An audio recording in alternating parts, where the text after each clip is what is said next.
Good evening, ladies and gentlemen, and welcome to the Dan Beasley Show. Tonight we will be discussing true wealth, how to get it, and how to keep it. And I don't know if you know already, but anyway, it's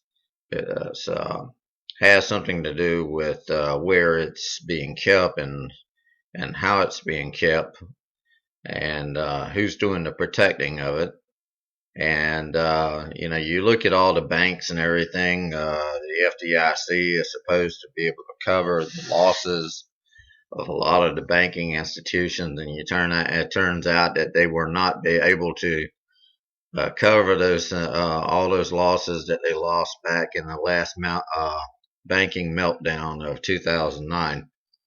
However, I used to work for a large mortgage bank that got acquired by an even larger bank, and very little has been said. It was gobbled up overnight, and it was pretty much on the company's founding birthday that it happened on. We were served ice cream to celebrate the founding of the company that day, and that night at 9 o'clock on some jetliner somewhere, a deal was cut to where this company had been chasing them for 10 years. Just took them over, just gobbled them up, because they said that there was a run on it out in California. This is kind of like reaching back a little bit, but anyway, the people that had money in that bank did not have true wealth. The people that have money in any bank, they do not have true wealth. If you had gold bars and they were being stored in Fort Knox, you would not have true wealth. If you had wealth, that was more secure than anything else, with atomic bombs defending it, there would be no true wealth. A dollar is a dollar only because everybody decides it's a dollar. And it's constantly fluctuating on the currency market every day. People are looking at it, and some days it's going good, and some days it doesn't do so good. We got some countries that are trying to replace the dollar with the yen, and some trying to replace it with British pounds, and some just trying to knock it off its the ledge of being the standard for trading in oil futures. And for those that do not know what an oil future is, it's like what is you're going to invest in what a barrel of oil is going to be in the future. You're betting that it's going to be higher. So therefore, if it does achieve that, then of course you win. So many little nuances to the financial world. It's a huge gambling house. There's a lot of inside trading going on. I don't know if Congress has shut down their little game that they were playing, where they were able to legally do inside stock trading or not. Of course, they made an example out of Martha Stewart, because her broker just happened to let something slip, and it affected her in investing in this genetic research firm. However, you got a lot of shenanigans going on. You got a lot of money going on at play here. You got the government involved in it now. The government used to be barred from the stock market, but it's no longer barred in the stock market. It's actually controlling the stock market.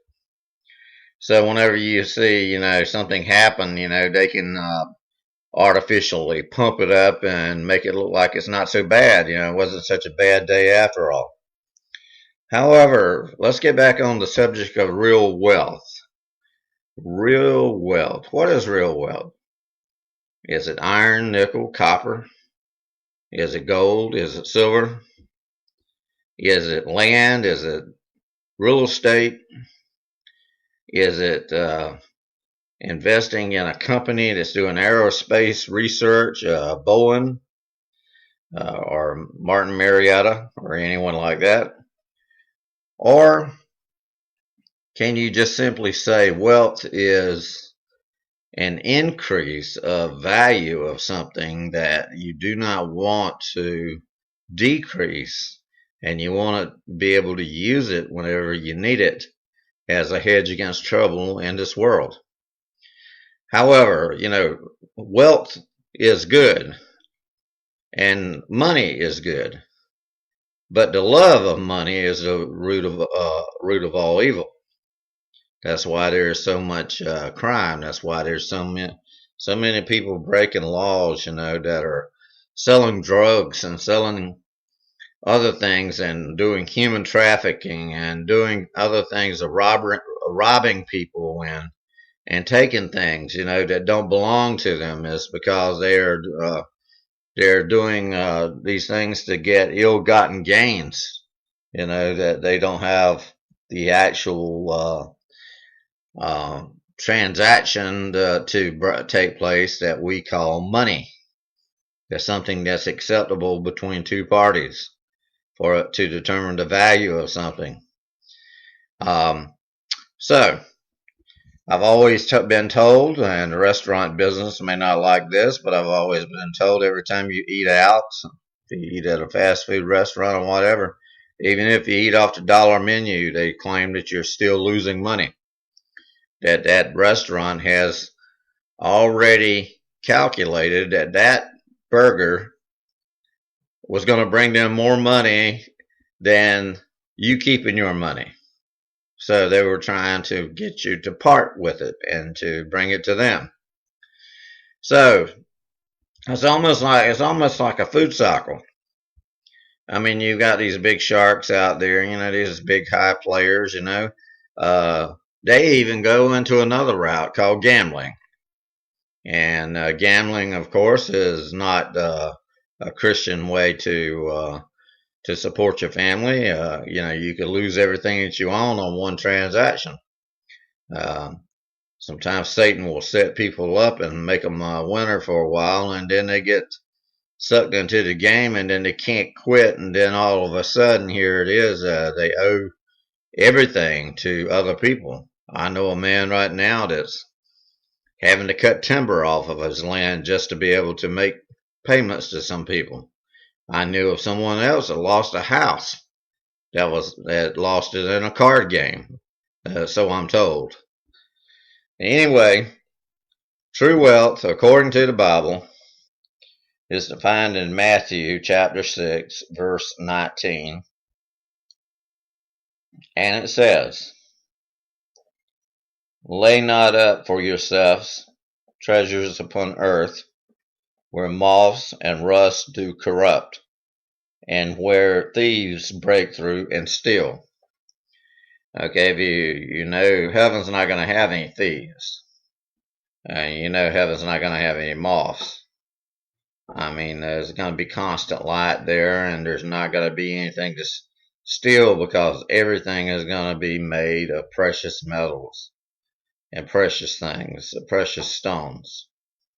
I'll give you a description of heaven in a future broadcast, but right now we'll just let that lie as it is, and we will take it for what it says, that thieves cannot break in and steal it, nor can it diminish in its value, because nothing can eat away at it. Verse 20 says, "But lay up yourselves treasures in heaven." I've already just covered that. I'm sorry. Verse 21, "For where your treasure is, there your heart will be also." Well, when they're pushing you down the church aisle, or they're loading you onto the hearse to take you to your final resting place, your heart, what it's talking about here, is the very, very part of you that made you. And it departed from your body, and it went back to God. But did your goods go with it? No. The bed you were on didn't go with it. Nothing you had with you went with you, except your memories. and your memories and your ability to have emotions, and the the essence of you went with it. But did you carry anything? Did Was there a U-Haul carrying any of your belongings behind you? No. Well, what were you? You were buried in clothes. Those clothes went with you to the grave, but they did not go with you to heaven. Okay, nothing that anybody placed in your casket went to heaven. There is nothing that can go to heaven other than what came from heaven, and that is our souls. And we look at our souls and we say, oh, well, I don't know if I got one or not, or if I got one, I mean, what good is it doing, man? Blah, blah, blah. But your soul is eternal, and it's going to spend its destination for eternity in one place or the other. One's called heaven, the other one's called hell. There's not enough hellfire and brimstone preachers around anymore to be able to give you the truth, to be able to keep you from avoiding going to hell. Now, there's some people that are just meaner than they can be. I mean, as mean as they can be, and as mean as they want to be, and they don't see where other people have any rights to anything. And they look at it and they say, well, there's no eternal punishment. I don't see no God. Just because you can't see the wind doesn't mean it's not there. Just because you look up at the stars, and you can't see the space in between them, that doesn't mean it's not there. But I can tell you this, just take one look around the room and just look at all the miracles around the room that take place that have made you and made it possible for you to live here. And you didn't get here on your own. You got here with the help of thousands of people. Your mother and father were one of them, or two of them, rather. But you didn't get here on your own. You didn't feed yourself. You didn't clothe yourself. For a long, long time, you were a child. A man is about the only animal that doesn't live by basic instincts and is not able to stand on his own and fend for himself on his own. He has to depend on his mother and father. That's why the Bible says to honor your mother and father. Well, you get right back down to wealth. They could be wealth. Oh, some people say, oh, yes, they are wealthy. As soon as they die, they're going to leave a lot of money to me. I'm not talking about that kind of wealth. Because that money being left to you once you die, you're going to leave it. And it's not going to be yours anymore. And it's going to be left to whomever is on your will. And if you don't fill out a will, guess what? The state will decide how to divvy up the money to give it to whomever they please. And of course, they'll take their sizable share. Okay, so the Bible says where your heart is, where your treasure is, there your heart will be also. You can also say where your heart is, that's where your treasure will be. Your treasure is what you send ahead, is what goes with you to heaven. Your treasure is your good works. Your treasure is what you have built up over the years. If you have a bankrupt heavenly bank account, I would feel sorry for you if you had to face God face to face and look at Him and say, I'm sorry, I didn't spend any time doing any good deeds for anyone. I just lived for myself. And that was it.